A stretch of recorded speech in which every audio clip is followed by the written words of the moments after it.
Alright, here we go, you guys. It's just way too hot out and real windy, and it seems to be tough for me to find a place to rip around out there that I can set up real easy without background noise blowing me off the mountain and share from there with some kind of a view. So you guys are going to be stuck with the B-roll version today, alright? Now listen to this. Get right into it. The facts. 3 separate accounts of Bigfoot sightings. Hello Steve, my husband Jay and I just found your channel on YouTube a week ago. We absolutely love your no-nonsense approach to delivering the truth. Thank you. I find it so refreshing to listen to you and the life experiences shared from you for all of us seeking and sharing the truth. My name is D. I'm 52 years old. I live in central Indiana and I've lived here my whole life. I was raised and lived in the rural part of the country for over 30 years. I've always enjoyed the outdoors, camping, hiking, swimming, and fishing throughout my formative years up to early adulthood in northern Indiana and Grayling, Michigan.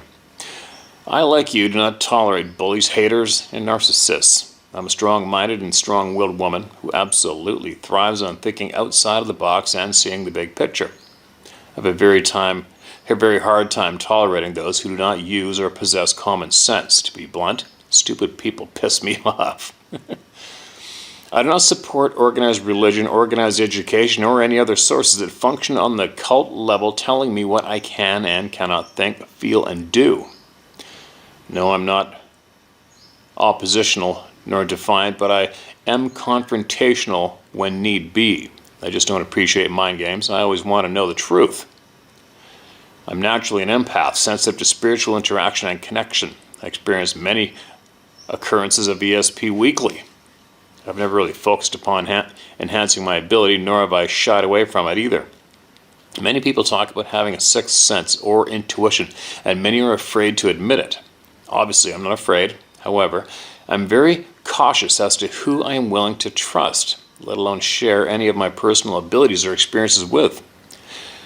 I'm not the only one in my family who has abilities. I have 4 children, and each one of them has abilities, as well as their own experiences and stories.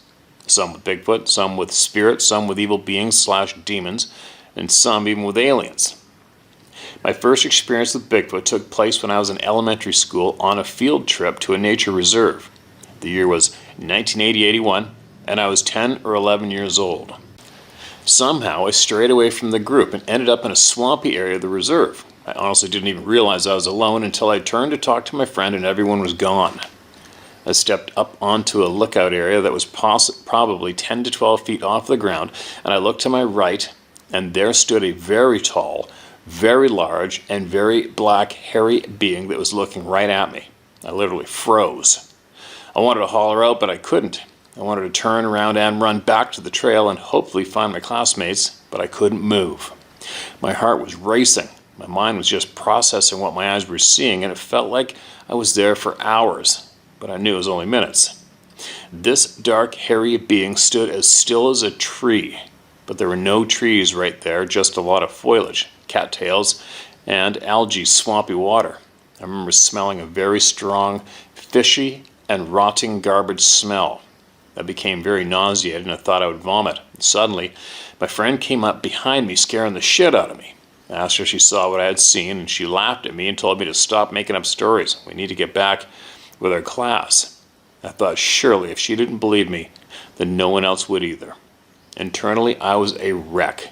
I just wanted to be done with this field trip and go home and cry myself to sleep, but that didn't happen. I endured the day, and every day after, holding on to that moment. I was unable to identify any facial features, even though this being was probably only 150 yards away. I never allowed this experience to prevent me from enjoying the wilderness and exploring the areas where I was raised. I did, however, always remain hyper-aware of all my surroundings and never lost focus of where I was and where I was going. I kept this experience locked away until my 30s when I had a second encounter in 2009 while driving down a country road with my youngest daughter, who was around 7 years old at the time. My daughter was out of school that day, and she and I decided we were going to go out to lunch and enjoy our mother/daughter day together. The day was beautiful, sunny and clear. We were driving through a rural area with both wooded areas and open fields on both sides of us. We just passed a horse ranch and were talking about how beautiful and majestic the horses were.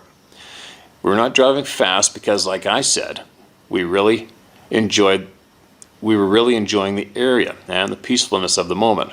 We were about halfway past the horse ranch and approaching an open field where we came upon a very large being walking through the harvested field, and it was only about 10 feet away from the road.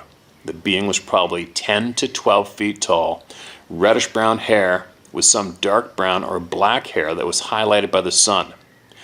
My daughter and I both spotted it, and it just stared at us. My daughter locked eyes with it, and I immediately knew it was a Bigfoot. She was so excited she yelled, "Stop, Mommy, look at that!" I laughed and said, "No," and sped up very quickly to leave the area. She was not happy with me and asked me to please turn around and go back. I did. By this time, the being was walking away from us and had quickly approached the wooded area, which was easily a quarter of a mile from the road, and disappeared into the woods. Wow, that's crazy because that's very rare. Usually when people turn around or look back, it's gone.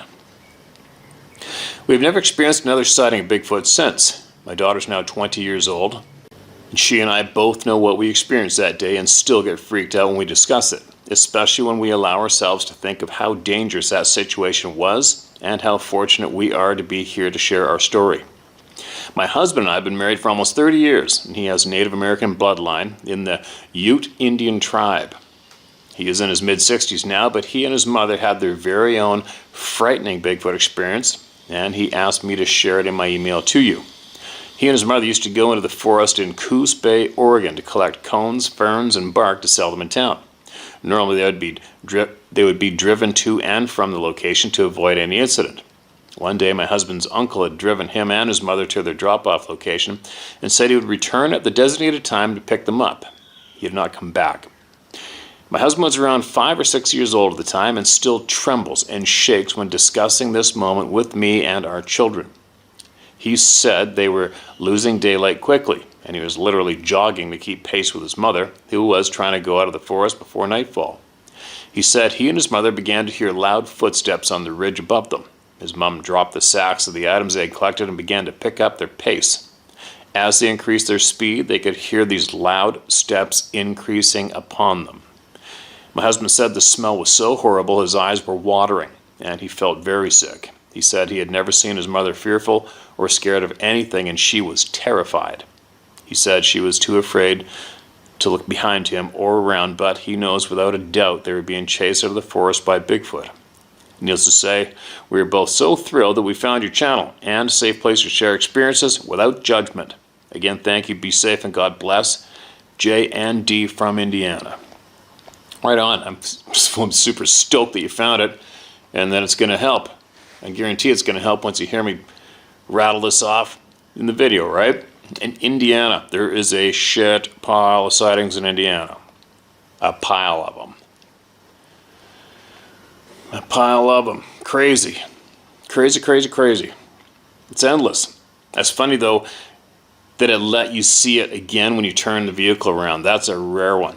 That rarely, rarely happens. Most people drive by, go, holy shit, decide to turn around. Nothing there, right? And more members of the Club of No Return. Thanks again for sending that out, you guys. Absolutely appreciate it. I'm looking for honest information in regards to Sasquatch and people's young daughters. And that's the title of this email. I'm not sure if I read this or not. It sounds familiar. I'm looking for people's truth and honest information. People whom have daughters and experience the same, please. My 8-year-old daughter told me yesterday that she's afraid of the woods at times, and sometimes she gets that feeling where she hears a twig snap or leaves rustling, whether it's from a bird or a squirrel.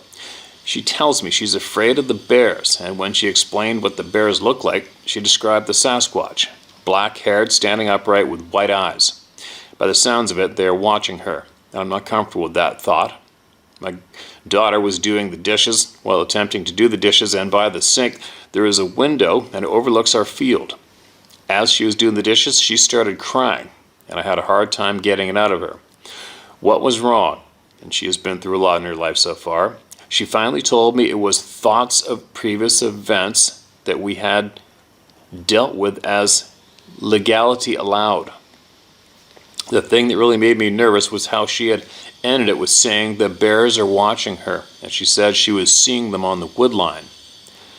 I, being a loving and caring father, having been through the same shit as I previously I, being a loving and caring father, having been through the same shit as I previously expressed as a child, I knew what she was calling bears were Sasquatch, just by her description of the bears, and I had her point out where she sees them, and there's nothing there. I've had encounters all my life with Sasquatch, and I know a lot about them, but not enough to explain this. I've seen many Sasquatch behind her house over the years, and all these have been fine, and all has been fine with these Sasquatch. But it was just me, and never in the winter. So me being me wanted to make it clear that scaring my daughter was not acceptable. I had her point out to me where she saw them, and there was nothing there. But with what I've seen over the years, I know they are behind us. I worked up and got my boots on. I was worked up and got my boots on and told my daughter I was going for my walk around the field, and I did. My mind was racing, and combined with anger and determined to walk my way to the spot she said she saw them watching her, so I was on my way there. I got halfway down my field and got hit with a strong feeling of fear. But I'm a dad. My daughter's been through enough shit, but I was scared.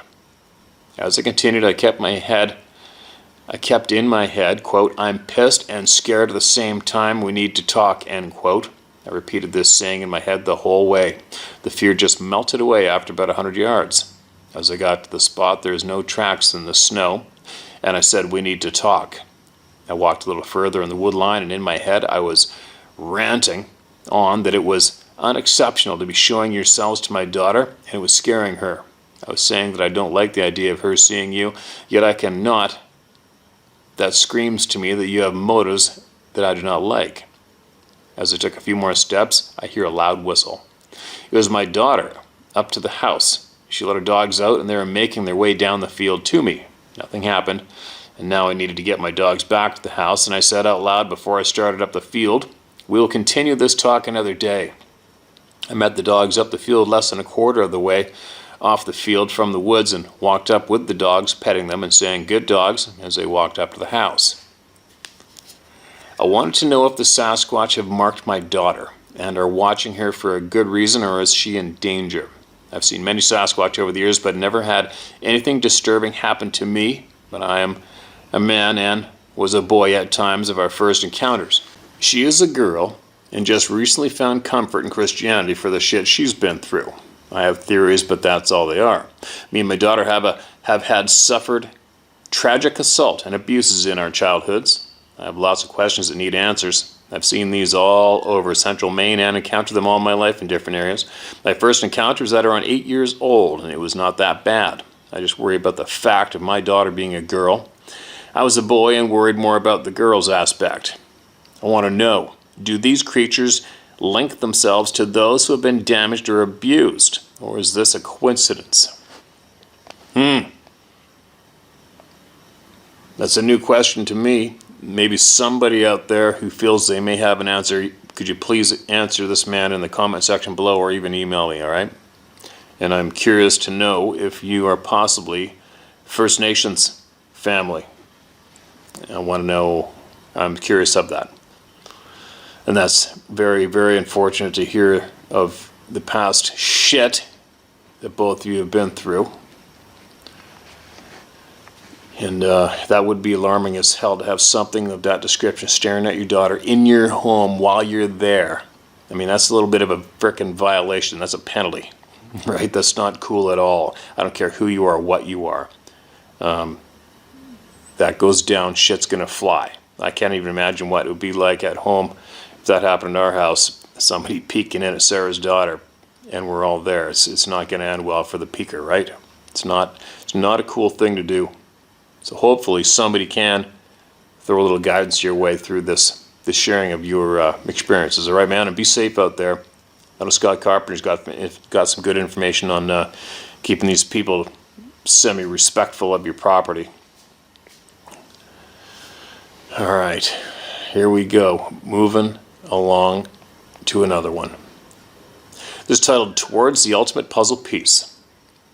Steve, I know you haven't read this email yet from July and resent October 8th, 2022, but I have another strange picture caught in Colorado. This trail cam pic caught a strange two-legged creature. It almost bypassed as it looked like the rear end of an elk, but zooming in, there are clearly only two legs, rather muscular with beefy calves, and perhaps in a half stage of manifestation. Shown are 3 levels of magnification. Thought I would share this so you could add it onto my account. Thanks, and please don't read my name. Okay, man, I gotcha. There's a few more emails here. Steve, please note I'm forwarding this again from July. I really think it's fascinating and had truth for the people to live by. It works. Okay, and there's another short email, the updated text version here. Pics still on the previous emails. And here's the pictures. All right, well, I'm obviously going to share them. And I'm looking at it right now. Don't know what that is. Zooming right in, I haven't a freaking clue. It's just too grainy in the distance. It looks really weird, but again, and I'm pleading with people, please, before you send your photos, go and duplicate it with a friend, all right, and include that every single time, please. Even if it's a pain in the ass, we're better off to wait. And you're better off to wait to send it in till you finally get a buddy and go duplicate the picture. Just go get a camera, stand where the trail camera was, put somebody there and take a picture. Exactly where that thing is, okay? And that would help greatly in dumbasses like me to try to give some kind of input on it. Because right now, it could be anything. Literally, I'm looking at this picture and I'm thinking, all right, I'm not seeing this as a Sasquatch or even a living being myself, because I can't make anything out of myself. I'm seeing what you're seeing. I see the tan color, the same tan color as an elk's ass, but that's about it until you put a person there and show us that that thing's gone and show us what the person stands like. Maybe try that, man, all right? It sounds like you must have some more emails in here somewhere. I'll have to do a search, or I'll send them again in a group or something. Okay, man? Appreciate the email. But try to set it up and duplicate that with a human being and send it back. Here's another one. Unintended member of the club is the title of this email. Steve, first off, thank you for being you and being a platform for the people's voices. Friends call me Strings.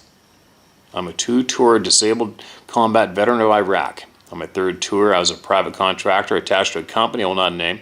While serving, I've had some close calls with death many times. I guess you could say I was desensitized. My fight or flight response was numbed down to just fight. So those close calls were just normal life to me. For example, incoming mortar lands less than 10 feet away while heading to the FOB's PX area. I just keep walking like it was nothing. I think I read this, but I'm going to read it again anyway. There's a shit pile of new people here. In another instance, I was outside the wire and watched a suicide bomber walk into an Iraq police recruiting event and blow everything to shit. The reason I'm giving you these examples is not to boost any badassness or gloat about my service, because after my almost 20-year transition into civilian life, still working on that, I've had time to reflect on those traumatizing moments and compare them to my sighting of the Sabe in 2017 or 18. What I saw that night while camping with my family in Carter Caves, Kentucky, left me with an overwhelming feeling of helplessness more than anything. Sure, I felt the fear, but in the end I felt helpless. It happened at night as my family and I were bedding down for the night. My oldest son and I walked behind our tent and headed to the edge of the wood line to take a piss. As I was just looking around with my headlamp on, I caught what I first thought were those big round reflectors that people put at the end of the driveway. As I stood there staring with my blank in my hand, these huge reflectors blinked slowly, then turned slightly to my right to look at my son. So many things started flashing in my mind at that exact moment. What the F is that? My weapon's in the tent. Shit. Get my son to safety. I've seen various big game animals from many places before and have been sometimes too close for comfort. I've never seen anything as massive as this thing staring at me in the dark. Of course there was fear, but the absolute feeling of helplessness I felt due to the enormous size of this hairy man left me an everlasting mark. It stood staring at me from 40 to 50 yards away, and I could make out the outline of its massive body. It was a new moon that night, so therefore the only light was from my headlamp, so I cannot give you any kind of characteristics other than it had a real dark hair. Because I wasn't concerned with that, I was concerned with getting my little boy as far away as possible. Immediately after getting back to the tent, my mind was trying to rationalize what I just saw away. I got in the tent and told my wife what we saw and went to bed. I still wonder why we never just packed everything up right then and got the hell out of there. Yeah, no shit.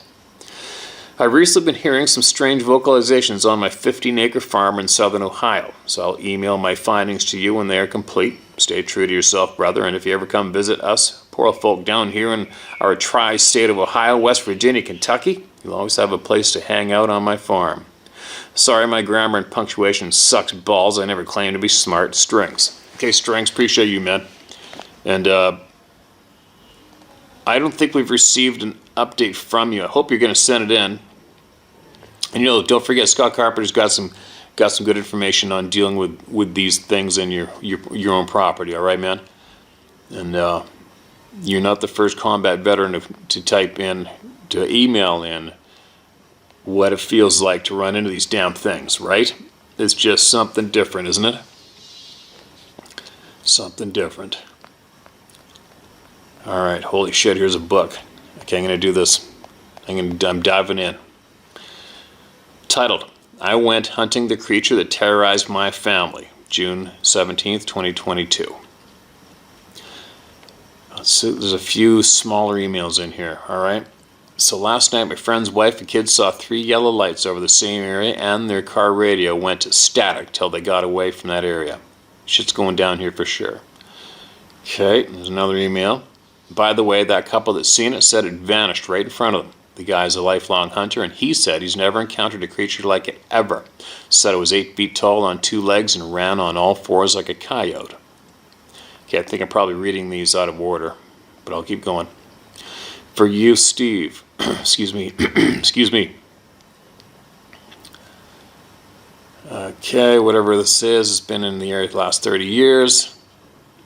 Got an invite to go check it out. All right, here we go. Here's the main email. Hey, Steve, my name is Gonzalo Chavez. Feel free to use it if necessary. I fear no man, animal, or any authority figure of the known world. Right on, man. Good to hear it. I'm good to be honest and upfront right now. Sorry, I'm going to be honest and upfront right now. This is going to be a long documentation of the facts regarding a situation that happened Sunday the 16th of June, 2022, and the hunt I went on Monday the 17th of June, 2022. I'm also going to share some of my experiences growing up regarding mainly the supernatural and the white skinny entity shared by one of your other subscribers. Regarding my own experiences, only 2 other people know about them. I've never really been able to share these experiences due to the fact that, well, it's very hard to believe. But I assure you that they are factual and real and very hard to believe. The main part of this account was told to me by my brother-in-law. He's a no-nonsense type of guy, so I knew it was true just by the reaction from him and the 5 kids that were with him at the time. One of the kids is my nephew, and the other 4 are basically family, so you will understand why I went hunting for this thing that terrorized them that night. I've never been very good at writing or punctuation, so if I screw up, feel free to rip me a new one for mistakes. Let's get into it. Find a description on the location. On the night of the 16th, my brother-in-law and nephew, along with 4 other children, were fishing at a location called Young's Check, south of Cozad, Nebraska. There's a small gate that controls the flow of water into Johnson's Lake, which is about 10 miles to the east. It's not flat like most people see when traveling through the state. The canal that feeds the lake was built by the Army Corps of Engineers through the hills about 8 miles south of Interstate 80 to keep the flow of water steady and consistent. The canal was carved into the hills. This created many deep ravines and valleys with steep, almost vertical, 50 to 80 foot drop-offs in some areas. Most of the canal is wooded on both sides, so there's plenty of natural cover for anything wanting to move without being seen. As a kid, you could drive right up to the gate, but it's fenced off now. To get back into that area, it's only about a half a mile walk to the gate, and another 1/10 mile to the spot they were night fishing. The road that leads to the gate runs along the canal with a large cut-out hillside to the left the whole way. Once there, the cut-out canal is extremely steep on each side with only one way in and one way out. This is the best way I can paint the picture of their location when this thing chased them all the way back to their vehicle. Ugh, that would suck.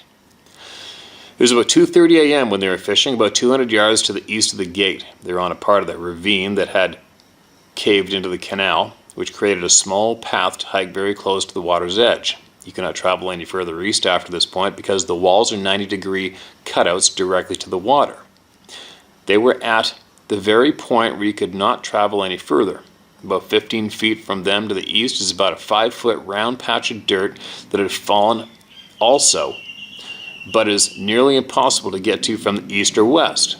One of the kids thought they heard something making noise in the water near this patch of dirt, so my brother-in-law shined his light that way and, to their horror, they witnessed an almost disfigured, pale, white creature on all fours drinking out of the canal. It didn't notice them until he shined the light on it. It was so close, it had to know they were there.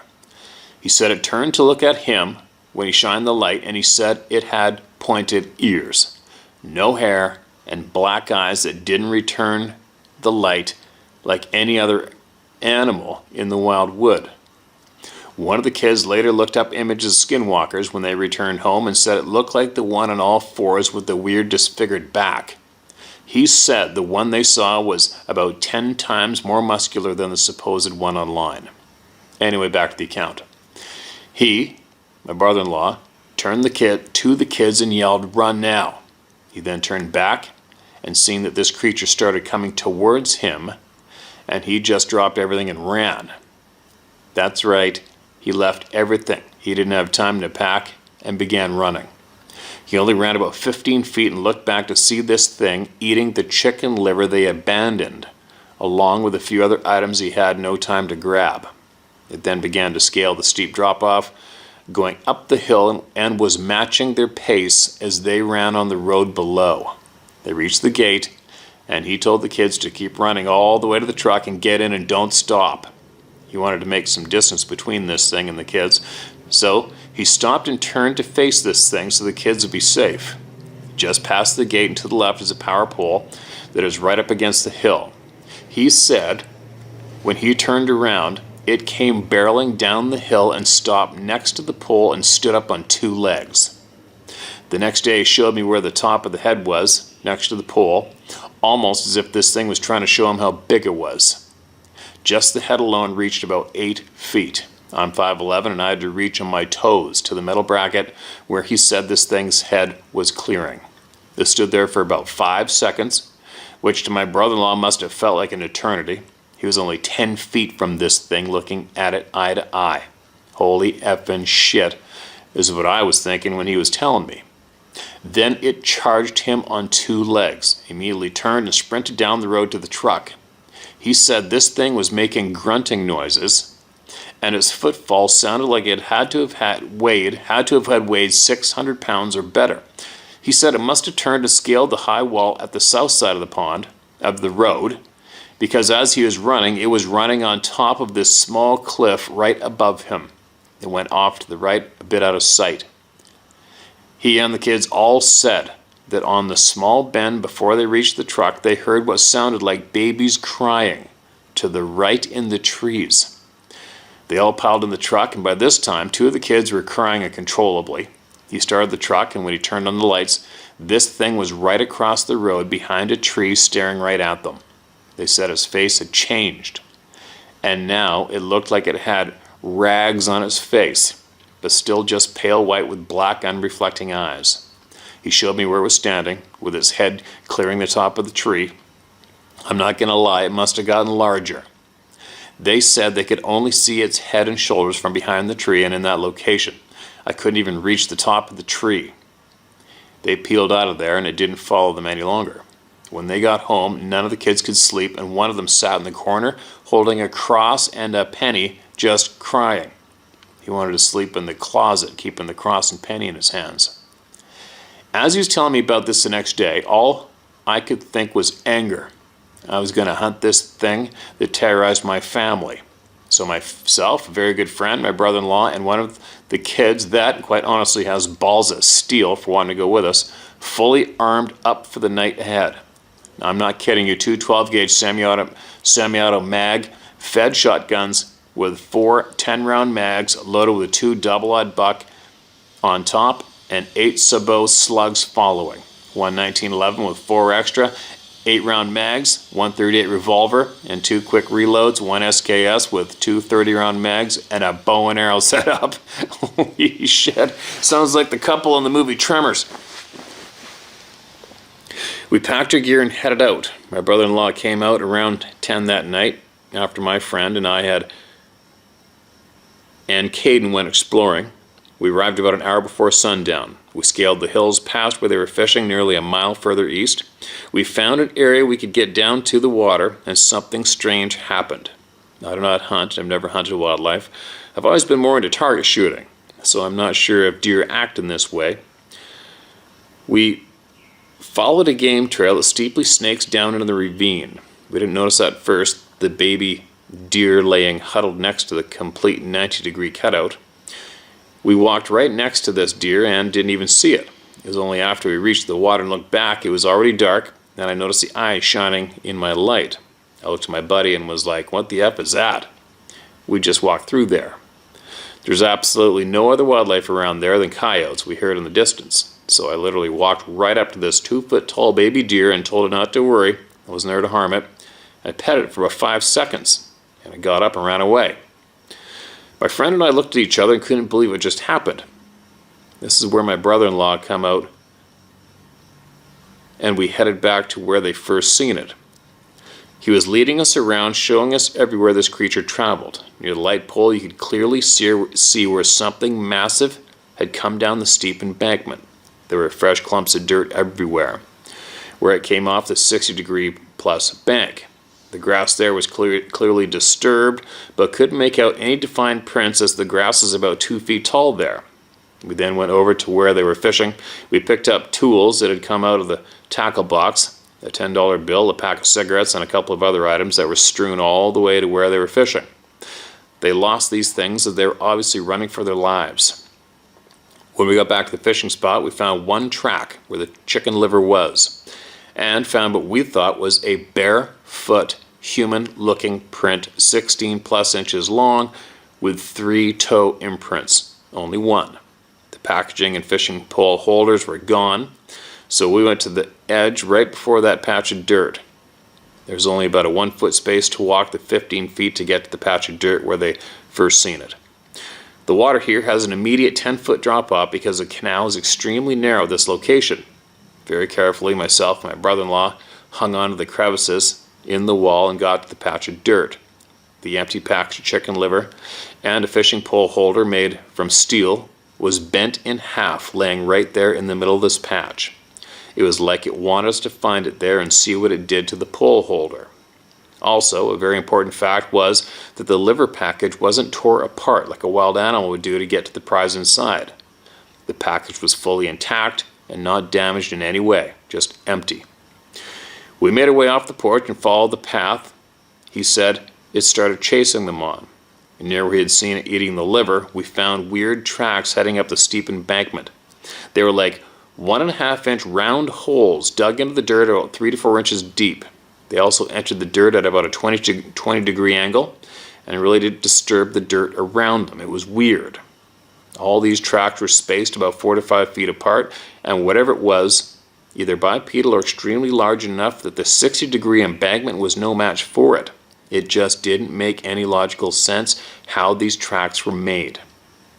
After this, we put out some more liver we brought with us. We put it next to the pole I mentioned earlier and found a good spot by the gate that provided a good bottleneck to make the most of the firepower we had.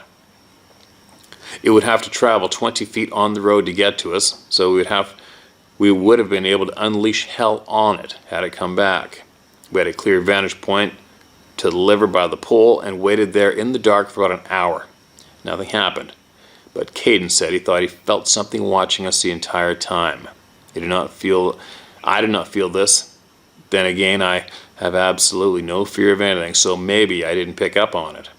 This creature obviously was very intelligent to do what it did, so if it was just a wild animal in the area looking for a meal, it would have come back tracking the smell of the nasty, stinky liver. While we were sitting there, I asked Caden if at any point he thought it was trying to attack them, and he said no. The feeling he said he had was that it was trying to intimidate and scare them. All the kids ranged in ages from 10 to 13, so they understood the gravity of the situation the night prior. And this is where the story ends, except for one last piece of information that is puzzling and disturbing at the same time. When we arrived, the gate at the road that blocks entry was open. My brother-in-law said it was closed the night prior, and there were absolutely no tracks on the gravel road, human, vehicle, or any tracks of any other kind, indicating that someone or something opened the gate. When we left and came around the bend, the gate was closed. We all stopped for a second about 50 feet from the gate and began looking for any kind of track, anything. We slowly shined our lights looking on the ground all the way to the gate, and from there all the way to our vehicles. There were no tracks other than our own from when we went in. This makes no logical sense to me. It was open when we went in and closed when we came out. What the F? I went back and proofread what I've written, and wow, it was long. I'll try to be brief with the next couple of items because of the things I've seen when in a state of what science will tell you is sleep paralysis. That is a completely obvious cover title to what it really is. I know what they described as real. We found the evidence of the path it took, some of the tracks it made, and the ground disturbances it created.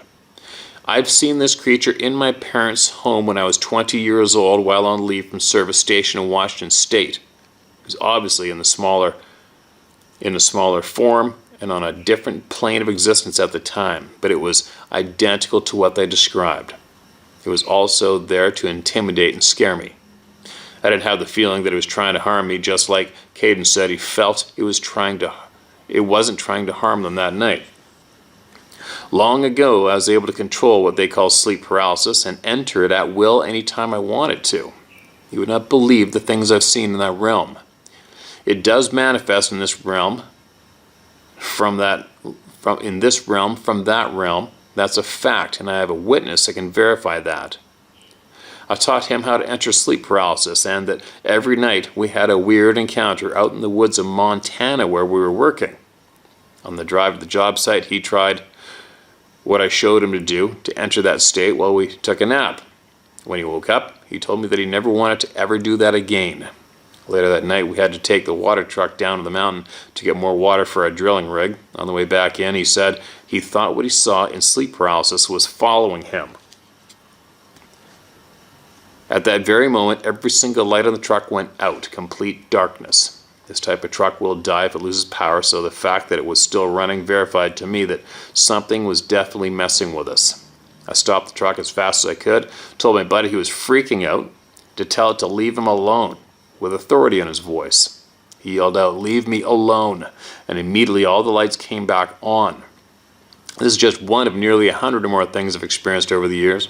One time while experimenting with sleep paralysis, something came right up to my right ear and said, and I quote, "You need to stop doing this now." And then I felt it vanished. I think back to one of the accounts you read a while back when one of your subscribers were talking about how we are pure energy, that these creatures are energy but not pure energy, and he's right.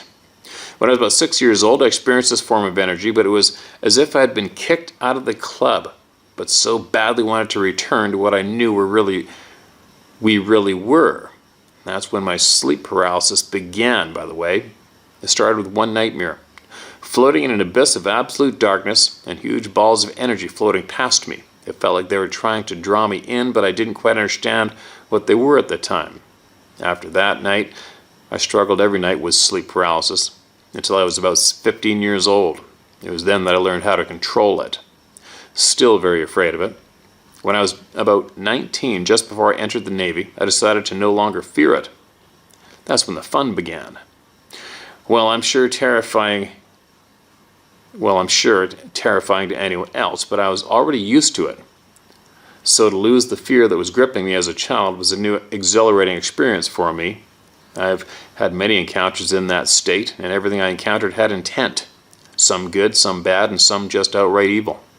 I've seen giant serpent-like creatures, the skinny pale white figure, a child running at me with a head that turned into a head full of teeth, and the worst ones are the black cloud-looking things that just hover near the ceiling in your room. Those ones emanate pure evil. And when something told me I need to stop doing this now, there's one of them on the other side of the room when it happened. Now you might have an idea of why I went to hunt this thing that terrorized my family. I absolutely do not fear any of these creatures. I know if it's going to get me, it has the strength, power, agility, and ferocity to get me, or anyone for that matter. Also, I've been able to fend them off with just knowing that I possess the power and authority from our Creator, and using that knowledge to just tell them off with authority in my face. This event with my family was different, though. I wanted to know that I would fight it with everything I had in me, to not mess with the ones I love, and if it wanted to manifest itself in the physical world, then it would also have to accept the fact that I would fight it by physical means and pump as much physical lead into it before it killed me. I also do not fear death. It is the door to life, and I look forward to it. Thank you, Steve. Thank you to all the other brothers and sisters out there who have had the courage to come out and share their experiences. This world that we experience is, I'm guessing, only about 10% of what's really around us at any given moment. We've been lied to since the day we left the womb. Keep spreading the things people are too afraid to share to help heal our souls and get back to who we truly are. We have the powers and abilities most people can't fathom because we've been neutered from day one. I was only able to harness one ability of probably an infinite number of abilities we truly have, but do know it. I lost the ability to enter sleep paralysis in my 30s, and I've been trying to get back. I'm 40 now, and I hope to one day reharness that power. Knowing now what I know and hearing all the stories of others you have shared has renewed a fire in my spirit to take the fight to them on their turf. I love you all. And that is quite the account list, is it not? And as usual, many of us are going to be going, okay, the guy's in a crack pipe. And then there's going to be a shit pile of other people that know exactly what he's talking about. One thing I can take from that is our First Nations people, specifically our First Nations superhero ladies, told me directly that they have to obey our command and they can't do shit to us. And you tell them to leave you alone and they have to. And that's the word from our Elder First Nations people. Go figure, right? Boom, just heard it again, word for word from somebody absolutely not even remotely related. Huh. Wow. Sleep paralysis is nothing. There's nothing I can touch on myself, but I can share this email, and somebody else is going to share after they hear this too, and throw something else to sponge up, right? Wow. This lifetime is one crazy SOB, isn't it? Anyway, I got to get moving. It's probably going to be a shorter one than usual, unless maybe I'll come back and add to it later on. You never know. And hopefully I remember to share the photographs that were sent in to me. I always seem to forget to do that. And I'll be back shortly. You guys be safe out there.